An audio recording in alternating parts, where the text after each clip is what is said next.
कब दान नहीं करना चाहिए? ऐसा दान होगा निष्फल। दान केवल संपत्ति या धन देने का नाम नहीं है, यह एक ऐसा पुण्य कार्य है जिससे समाज और आत्मा दोनों का कल्याण होता है। परंतु शास्त्रों और विद्वानों ने बताया है कि हर स्थिति में दान फलदायक नहीं होता। आइए उन परिस्थितियों और सिद्धांतों को विस्तार से समझते हैं। 1. यदि आप अपने परिवार की जरूरतों और भावनाओं को अनदेखा कर केवल दूसरों की सहायता के लिए दान करते हैं तो ये दान लाभकारी नहीं होगा। परिवार का पालन पोषण और उनकी आवश्यकताओं को पूरा करना आपकी पहली जिम्मेदारी है। उदाहरण, यदि किसी गरीब को बड़ी राशि दान करने से आपके परिवार को भोजन या शिक्षा जैसी जरूरी चीजों की कमी हो जाती है तो ये दान शास्त्रों के अनुसार अनुचित माना गया है। 2. जब आप खुद आर्थिक रूप से कमजोर हों और अपनी जरूरतों को पूरा करने में असमर्थ हों तो दान करना आपकी आर्थिक स्थिति को और खराब कर सकता है।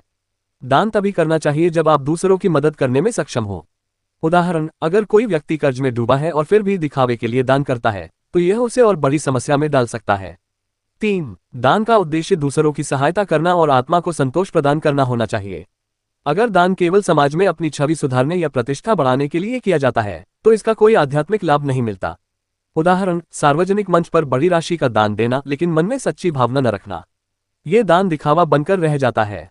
4. शास्त्रों में बताया गया है कि कमाई का 10वां भाग दान के लिए अलग रखना चाहिए।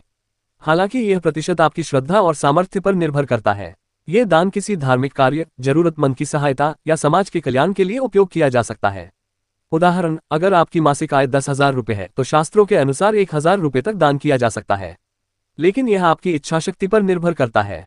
5. दान का असली अर्थ है उसकी सहायता करना जो वास्तव में जरूरतमंद है। अगर दान किसी ऐसे व्यक्ति को किया जाता है जिसे उसकी आवश्यकता नहीं है तो वह दान निष्फल माना जाता है।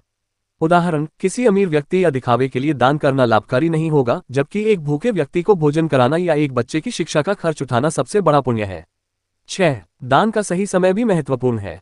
आपातकालीन स्थितियों में दान का महत्व कई गुना बढ़ जाता है, जैसे प्राकृतिक आपदाओं में पीड़ित लोगों की मदद करना, भूखों को भोजन कराना, बीमारों का इलाज कराना। इसके अलावा पर्व त्योहारों पर दान करना धार्मिक दृष्टि से भी शुभ माना गया है। 7. दान हमेशा विनम्रता और गुप्त रूप से करना चाहिए। दान का प्रचार प्रसार करने से वह पुण्य कार्य नहीं रहता बल्कि अहंकार का प्रदर्शन बन जाता है। शास्त्रों के अनुसार दक्षिणा देते समय आपका बायां हाथ यह न जाने कि दायां हाथ क्या कर रहा है। निष्कर्ष, दान तभी फलदायक होता है जब वह सही भावना, सही समय और सही जरूरतमंद व्यक्ति को किया जाए। दान का उद्देश्य दूसरों की मदद और आत्मा की संतुष्टि होना चाहिए, न कि दिखावा या प्रतिस्पर्धा। अपनी क्षमता के अनुसार परिवार की जरूरतों का ध्यान रखते हुए जरूरतमंदों की मदद करना ही सच्चा दान है।